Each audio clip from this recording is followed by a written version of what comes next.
اگر ہے امانت داری تمہارے اندر، اگر تم کو واقعتاً صحیح چیز لوگوں کو بتانے کا بھوک اور پیاس ہے تو بتاؤ۔ بھارت کے اندر تریپورہ کے نہتھے لاچار بے بس مسلمانوں کی مسجدیں جلا کر، اس پر میڈیا والے تم تو نہیں بولو گے، اس پر تو تمہاری زبان کٹ جائے گی، اس پر تو تمہاری زبان میں طاقت نہیں ہے۔ تمہیں بولنا چاہیے کہ تریپورہ کے اندر ان کو اگر کرنے کا، ان کو دنگا اور فساد کرنے کا کوئی ادھیکار کوئی نہیں دیتا، نہیں کرنا چاہیے ان کو، لیکن نہیں بولو گے۔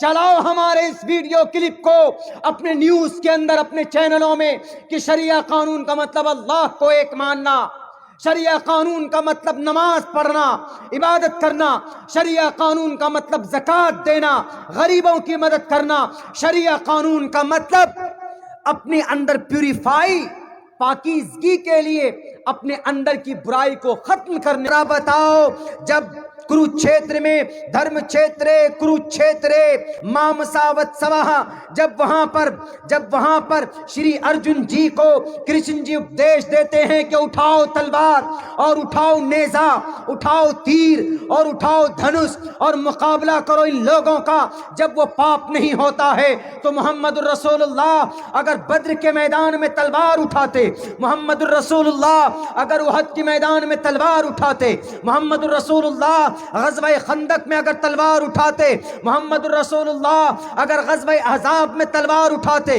محمد الرسول اللہ اگر فتح مکہ کے اوپر تلوار اٹھاتے، محمد الرسول اللہ غزوہ حنین میں تلوار اٹھاتے، محمد الرسول اللہ غزوہ موطا میں اگر تلوار اٹھاتے ہیں، تو شریعہ قانون کو بدنام کرنے والوں تمہارے پیٹ میں کیوں درد ہوتا؟ جب شری کرشن جی ارجن کو اپدیش دے سکتے ہیں تو اللہ بھی محمد رسول اللہ کو کہہ سکتا ہے کہ اٹھاؤ تلوار جس نے بلال پر ظلم زیادتی کی، اٹھاؤ تلوار جس نے بی بی سمیہ کے جسم کے 2 ٹکڑے کیے، اٹھاؤ تلوار جس نے حضرت زبیر کی آنکھیں نکالی، اٹھاؤ تلوار جس نے حضرت بشیر ابن جندل کو گھسیٹا، اٹھاؤ تلوار عقبہ ابن معیط نے محمد کے گلے کے اندر پھندا ڈالا تھا۔ تو یہ بھی پاپ نہیں ہونا چاہیے۔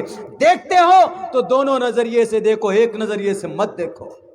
شریعہ قانون کا مطلب، اور آگے بڑھو، آپ اس پوتر گھر کا، اس کی زیارت، وَلِلَّهِ عَلَى النَّاسِ حِجُّ الْبَيْتِ مَنِ اسْتَطَاعَ إِلَيْهِ سَبِيلًا، قرآن کریم کے اندر وَأَتِمُّوا الْحَجَّ وَالْعُمْرَةَ لِلَّهِ، اللہ کے لیے کرو، اللہ کے گھر کی زیارت کرو۔ وہ بھی تب ہے جب آپ کے پاس دولت اتنی ہو کہ آپ جا بھی سکیں، واپس آ بھی سکیں، گھر کے دیکھ بھال بھی کر سکیں۔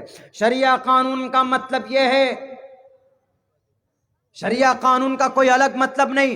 بہت لوگ بولتے ہیں کہ نہیں مولانا، شریعہ قانون کا مطلب یہ تو ہے، الگ بھی ہے۔ کیا ہے شریعہ قانون کا مطلب؟ یہ ہے کہ بہت بڑی بڑے جنگیں لڑے ہیں آپ کے صحابہ نے، بہت بڑی بڑی جنگیں لڑی۔ ہم نے کہا کہ جنگ لڑنا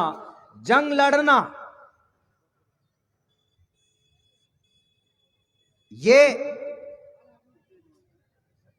بھلائی کے لیے اچھا ہوتا ہے، ایسے نہیں جنگ لڑتے۔ جیسے ابھی ہمارا پڑوسی ملک سے جھگڑا ہو جاتا تو کیا کہتے؟ سدھر جاؤ نہیں تو جنگ ہو جائے گی، سدھر جاؤ نہیں تو ہمارے پاس بہت سارے نیوکلیئر بمز ہے اور ہمارے پاس بہت سارے ویپنز ہیں، تمہاری ناک کاٹ دیں گے، تمہاری ناک توڑ دیں گے، تمہاری رگڑ اکڑ ختم کر دیں گے۔ کن سے کہتے ہیں؟ چائنا کو بھی بولتے ہیں۔ بالوان گھاٹی میں چائنا آ کر بیٹھ گیا، اس کے لیے نہیں بولیں گے۔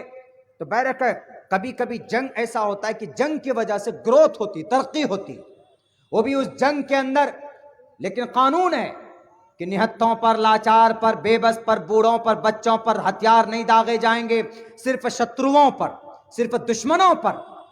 اور ہے یہ نظام صرف اسلام میں نہیں بلکہ یہ دنیا کا رول ہے۔ اور جب جنگ ہوتی ہے، ایک رپورٹ ہے کہ انگلینڈ کے اندر سوسائیڈ ہوتا تھا، پہلے فرسٹ ورلڈ وار سے پہلے سوسائیڈ بہت کرتے تھے لوگ، ذہنی اعتبار سے پریشان تھے۔ لیکن جب وہاں جنگ ہوئی، فرسٹ ورلڈ وار ہوئی، تو سارے لوگوں کے دل و دماغ میں چنتا بھر گیا، فکر ہو گئی کہ اب کیسے مقابلہ کریں، کیسے جنگ کریں دشمنوں سے۔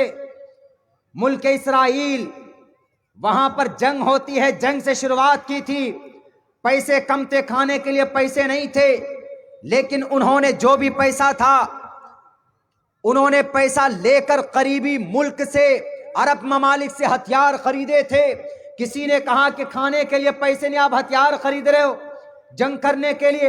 انہوں نے کہا کہ جنگ ترقی کی ایک زینت ہے، اور پھر ان ہتھیاروں سے جو لوہا منوایا ہے، پوری دنیا کے لوگ امریکہ کے بعد اگر کسی سے ڈرتے ہیں تو وہ کون ہے؟ اسرائیل ہے۔ ہماری بیت المقدس میں کون فتح کر کے رکھا؟